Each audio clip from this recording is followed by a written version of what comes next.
There was a time when the stars hadn't learned to fear mankind yet, an era where they didn't understand that humanity was cut from the cloth of predatory instincts and death world lessons. This wasn't accidental. Man knew her nature, and moreover, knew her power. They didn't want to get involved in war. They didn't want to fight. They knew what that made them become. Sometimes, though, sometimes you have no choice. Sometimes the galaxy doesn't know of your fight. They don't see what hides just underneath your skin. All they see is spindly apes, little blue worlders who are quaint and introverted. And because of that, because of the ignorance of the cosmos and the reservation of man, they haven't learned to fear man yet. They don't know. They don't shudder at the thought. Not yet. A lesson must be learned. This isn't the point of this council! The Vanny princess was a tall alien. She had gray skin, a focused demeanor, and the spirit of 10 sons. Her name was Estelle, and she often took center stage during United Federation meetings. An intrusion like this goes against everything we represent as a body of allies. She stood at the head of a long, arcing table, heading the diplomatic representation for the Vanny people, an old and influential race. The other aliens seated along the table were the other great powers, nations that held either great resources or militaries, sometimes both. Most alien races were resigned to watch from the large, amphitheater-like chamber. Representatives, to be sure, but not like the great powers. They voted, but were never heard. Only the most powerful of intergalactic nations were granted a seat at the table, like the Vanny, the Yogi, and the Malarians have always been respectful to this institution. They were tall and yellow creatures, tremendously elegant and skinny. Every movement was a piece of art in some sense, and every word was chosen like the stroke of a brush. But we will not be slighted. That is why our ships have rallied along the sector border. A squat and hairy creature cheered beside him. The Yogis stand with their Malarian brothers! Collections of warships had gathered along the border of one of the other great powers, the Leaks. A tense situation.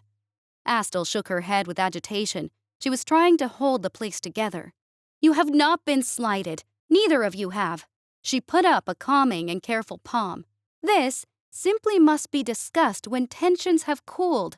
I will not have this council be reduced to false claims and perjury. The Malarian lifted his head. False claims? Her voice was confident and unbroken. The council needs verification before action can be taken.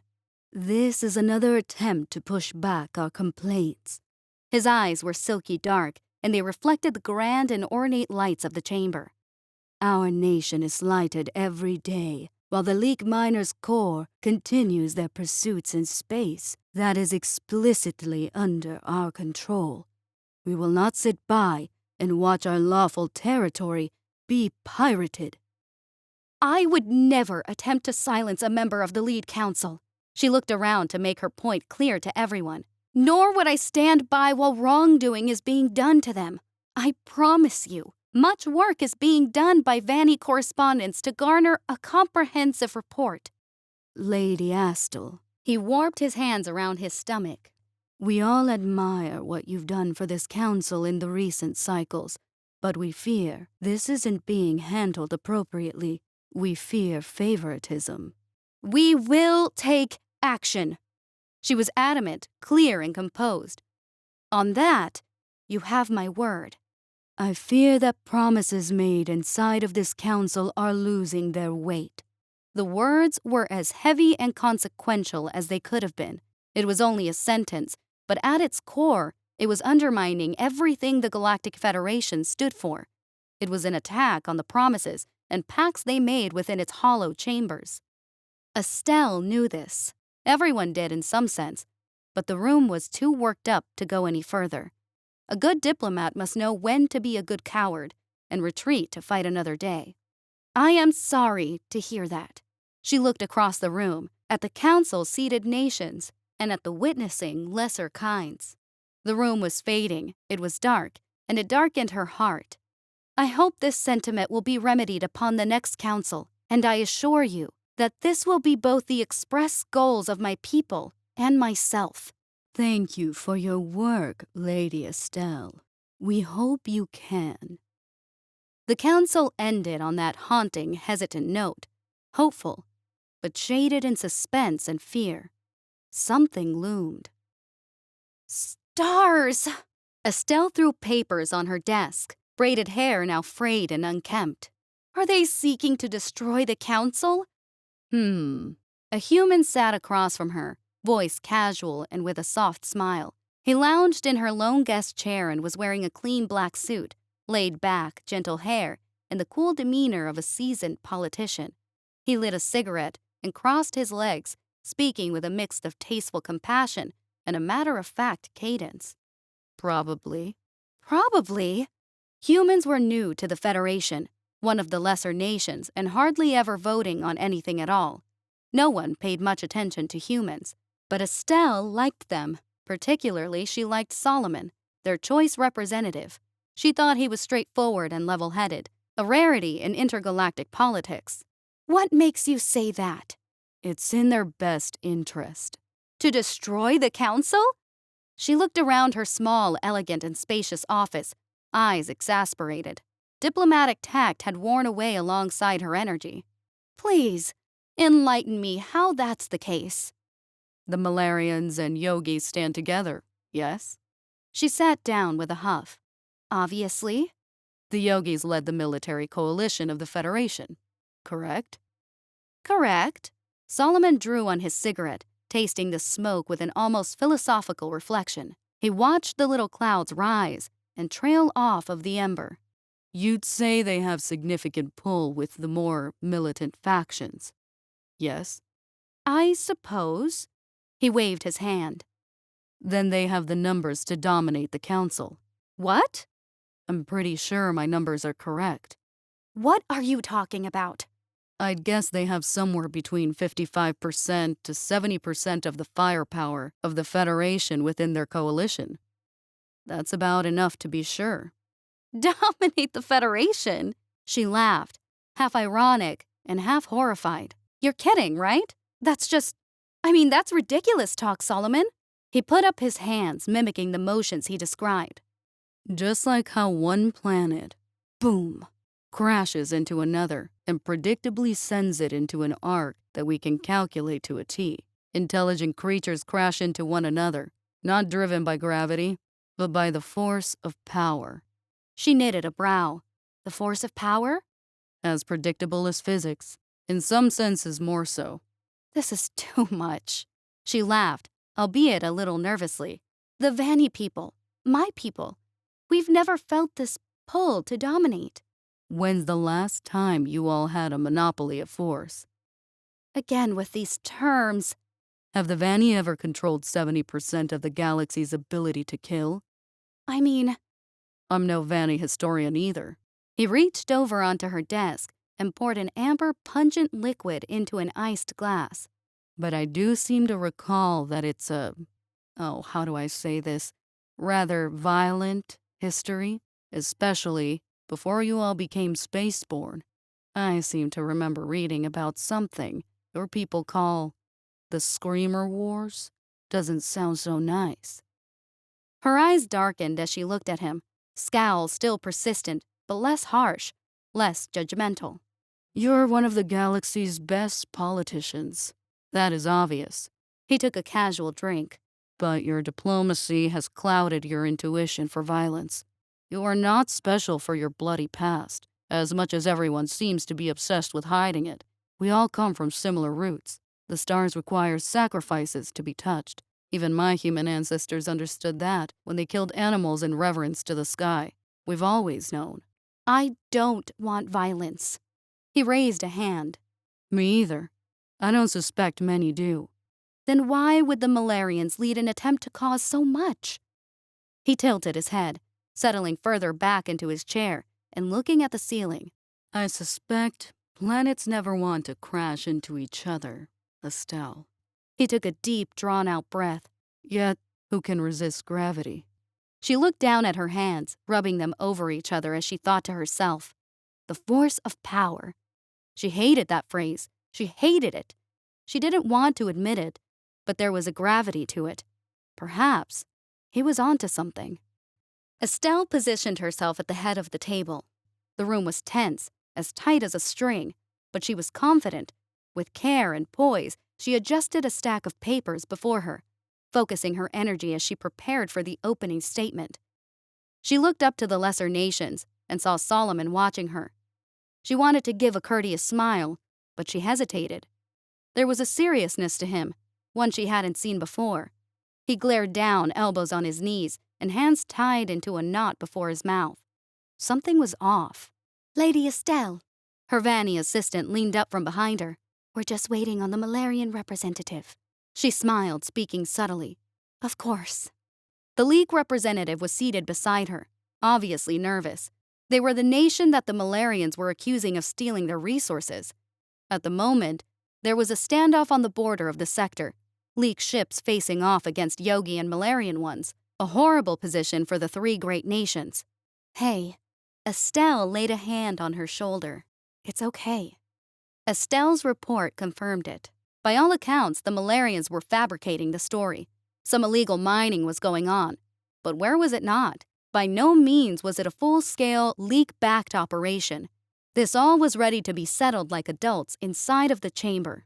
Everyone could act accordingly. The League rep smiled, her scaly brownish skin guarding her vulnerable emotions. "Things are chaotic back at home. Everyone thinks war is on the horizon." The Vanny felt similar. More than ever, the pressure was on Estelle to quell the tension. "I'll handle it." She gripped her papers tightly. "We have what we need." The Malarian finally entered the room. At his entrance, silence overtook the whole chamber. It was as if he'd lit the fuse with his presence. The clock was ticking down, and everyone knew it. "Nice of you to arrive, Malkai." She watched his long and careful strides. "We're all anxious to get started." Something was off about him. His tall posture was more tense than usual. His face was tight, and the more Estelle looked into his eyes, the more she became worried. "Malkai?" He stopped before his seat, hands resting gently on the chair. "I would like to make a statement before we start." Estelle blinked, caught off guard. Please, have a seat and go right ahead." "I'll stand." She tensed her hands, settling into her own seat and watching as the Malarian began. "My peoples have been deliberating." His voice was curt, professional to a painful T.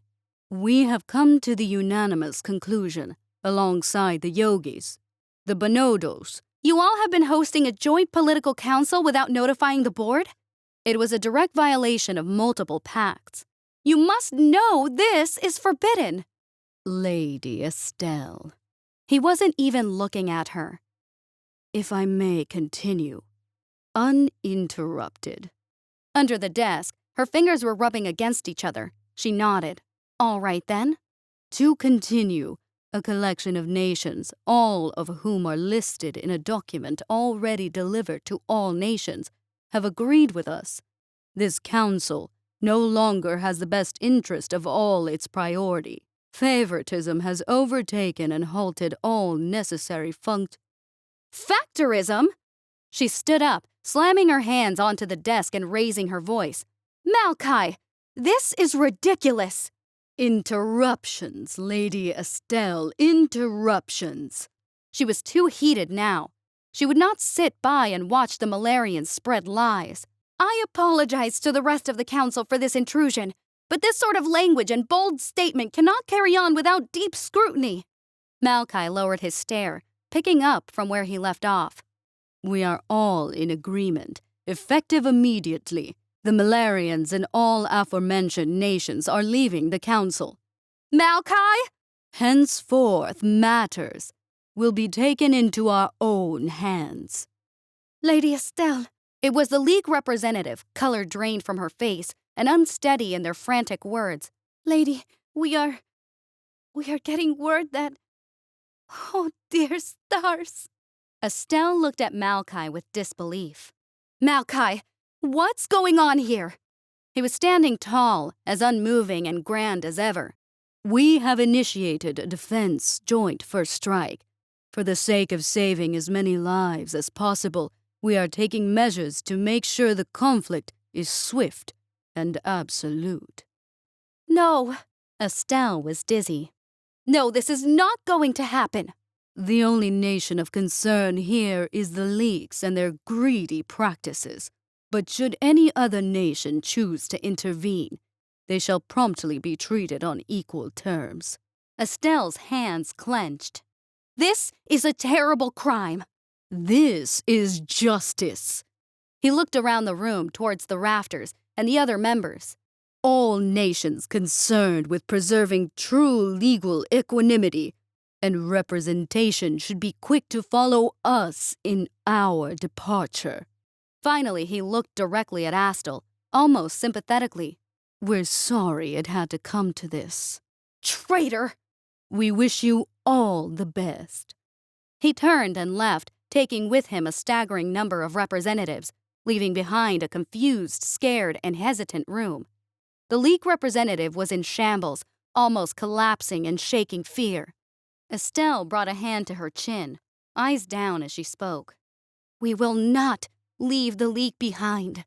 Her voice was still as confident and powerful as ever, but she felt the hollow echo in her heart. She felt the dull roar that was beating on all of their ears. Justice will be had. She looked up to the rafters, eyeing Solomon. He was in the same position as before, eyes just as serious. Upon meeting her gaze, he lowered his hands and mouthed a message to her. The force of power. There it was again, that ringing, slightly haunting phrase. Yet now its painful sting was more true than ever. The planets were in motion, and collisions were inevitable. She nodded. "We will be strong." She spoke to everyone, eyes still on Solomon and his words. "We will be strong." She tapped her desk, nervous and reading report after report. "It's possible." "Not with what you have." Solomon poured 2 drinks from across the desk. He lifted up the other and offered to her. "I wouldn't dare cloud my thoughts right now." "You're not clouding them, but cutting through them." He downed his own in one go. "Think sober in peace. Think boldly in war." She stared at it for a while, eventually taking it and washing it down in one gulp. "The Joint War Council is set to gather in 2 cycles here." Her voice was easy and light after the drink, bounding after the task before her. "We're going to have a lot to do." Solomon looked more stressed than she'd ever seen him. He sat down in the chair, perfect suit now slightly wrinkled, a little messy and uneven. "Solomon," she lightened her tone, "we're going to make it out of this." He smirked, looking down and shaking his head. Oh, you don't get it." She tilted her head. He poured another drink, taking a long time in his movements. With careful hands, he lit another cigarette, eyes almost in another room with thought. "I've never known you to be at a loss for words." He nodded with cigarette in mouth. "Can I ask you a question?" "Of course." "This is an important question, Estelle." She scowled, lowering into her seat. "Okay." Words suddenly flew out of him. His eyes were still to the ground, and hands moving with energy behind each word. "You're outgunned, pretty much across the board. There's not much hope for the effort. Sure, you could do it, but no one would bet on it." He took a hit from the cigarette, light fog rolling out from his lips. "But say I could offer you an out. Say I could do something that would turn the tides of this war before it even starts. But it might cost. It might cost a lot. No, it would cost a lot. Would you take it?" "Solomon, what are you talking about?" He twitched his head. "I have a really important job at the council, Estelle." "All representatives do. It's an honor." "No." He let out a nervous chuckle. "Not like that. Mankind has trusted me with a decision. I'm sort of a... This is hard to explain." "Then speak simply." Mankind has this story of a human, a long, long time ago. His name was Oppenheimer, and he was the first of us who learned how to split the atom. "Dangerous." "Of course." He downed another drink. "Well, The story is that he was crushed by his discovery and his decision. He was crushed because once something is unleashed, it cannot be contained again. And he felt responsible for that. He felt it might not have been worth it, no matter what the initial fight was about. She stared at him, lightly tapping at her desk. Okay? I'm sorry. He was almost spastic. I'm sorry, I know this is confusing, but I'll just say it like this. I'll just be quick about it. He leaned forward in his seat, elbows on his knees and staring at her with rabid intensity. Invite humans to have a leading role in the War Council. Let me bring my generals over to help. Let them get to work. Let us into this war in a real way. I mean... She shook her head, slightly confused. That's a high honor for a lesser nation. I'm not sure if I... Estelle. He looked horrified. I want nothing more than for you to say no. I'll almost plead with you to say no. But I know that would be wrong. I know that all that matters right now is winning this war. That's right. Then do it. She couldn't look away from him. He was something else, something she'd never seen before, something that looked frantic and energized, something that looked almost scary. Okay, she trusted him. Okay, mankind will have a leading seat. I can guarantee that.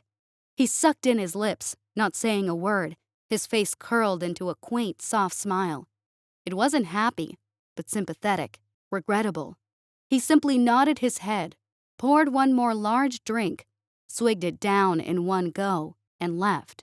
It took a little while for Estelle to notice that he'd left a little note on the desk before departing. She opened it, curious, and still a little off balance from the confrontation. The force of power. She blinked at it, hands tight. Why was that phrase starting to become scarier and scarier? Estelle looked at the room. She saw the Vanny leaders, the Leak leaders, and the various other great nations who possessed enough ships to lead the war. They all sat around the table stacking papers, passing remarks, looking at reports, and nervously staring to the ceiling. It was a cold room. Everybody had a sense of the odds. It was no secret that they were all fighting uphill. The last to arrive were the humans. They were late, and the council was getting ornery. A horned Banty scowled. This is what happens when you let some of the lesser into the council. They don't take it seriously. The leader of the Leaks had a 1,000-yard stare. We need to start. Before Estelle could say anything, Solomon burst through the door. His suit wasn't tucked in, his tie was loose, and he kept his eyes down as he strode in, cigarette in hand. He didn't take the seat for the humans, but instead went to the wall behind it and leaned against it. Solomon, Estelle smiled, laughing nervously. Is anyone else coming? There were bags under his eyes. He looked at her, dragging from his constant cigarette, then just nodded to the door. In an instant, a group of medal-wearing, stoic-faced and brutal-looking humans walked in. Assistants followed with reports and papers. Subordinates were constantly on a phone or passing info, and computer clicks or squeaking boots filled up the place. It was insane, a completely different demeanor than the rest. An old, bald man, large and broad, stood before the seat. His face was curled into horrible wrinkles and focus, and he spoke like his lungs were engines. This it? Everyone stared at him. All right then, let's get started. He sat down with a thump. Assistants peeled off and began handing everyone different papers and instructions. Others set up sector maps, large planning tables, and other various devices. I'm General Top.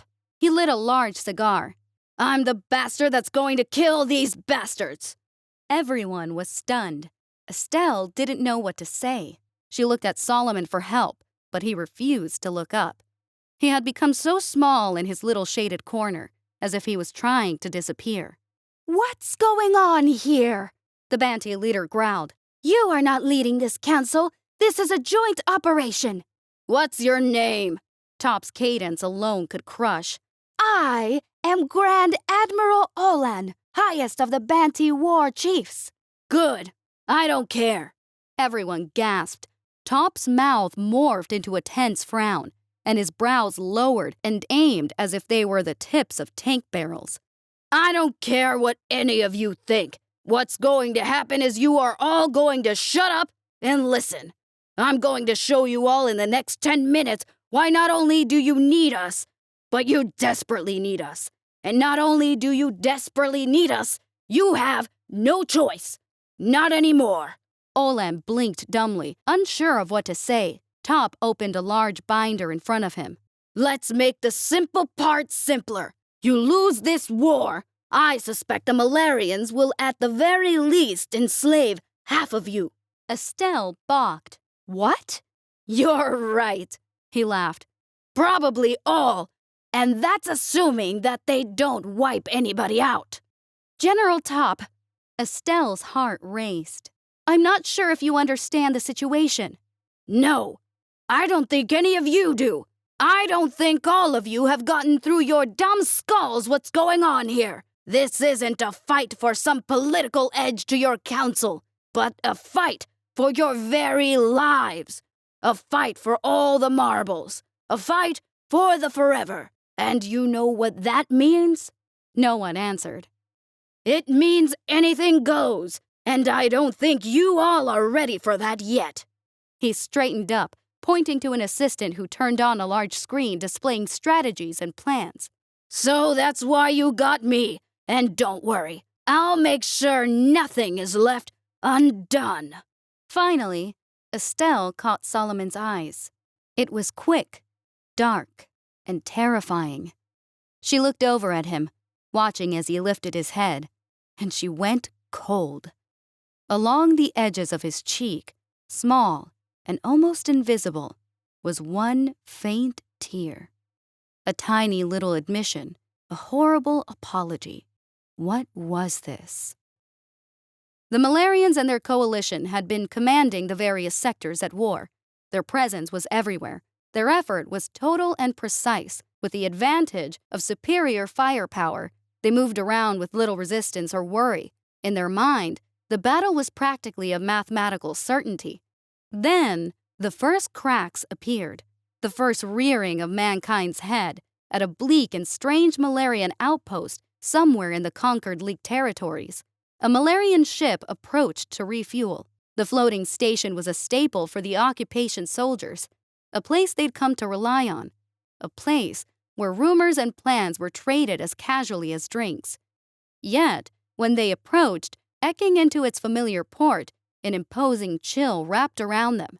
No one answered the call for docking. No soldier came out to direct them in. Instead, a silent hunk of metal just stared at them with indifference. Eventually, the Malarians unloaded and entered the station, their rubber boots ringing out amongst the dead and mysterious halls like questions receiving no answer. They turned into what they knew was the canteen. And there, they saw it.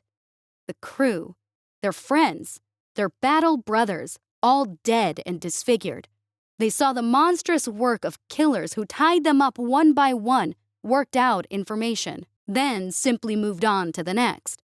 It was the bloody mess of a war they didn't expect to be fighting, the red viscera of a primate, ancient style of gaining advantage. It was mankind.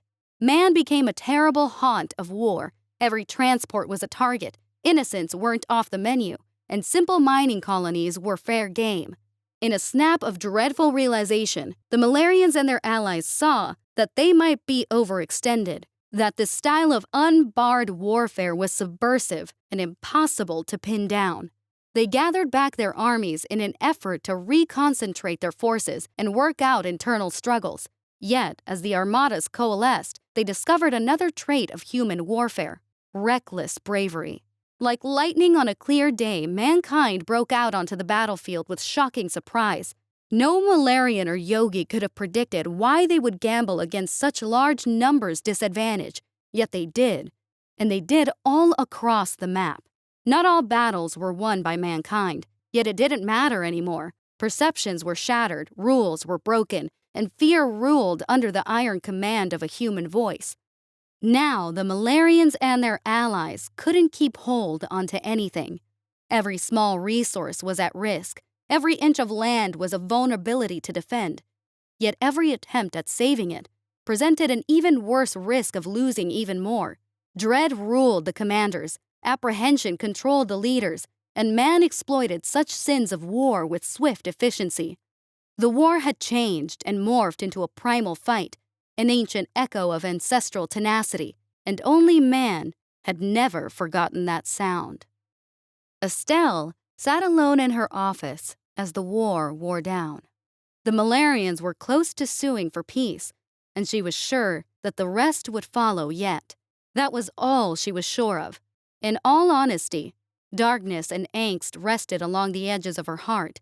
It should have been a glorious few cycles, but it was instead barred by a haunting thought. She wasn't sure if the humans would accept the peace. Top was adamant that they should push all of their advantages, all the way until victory was total.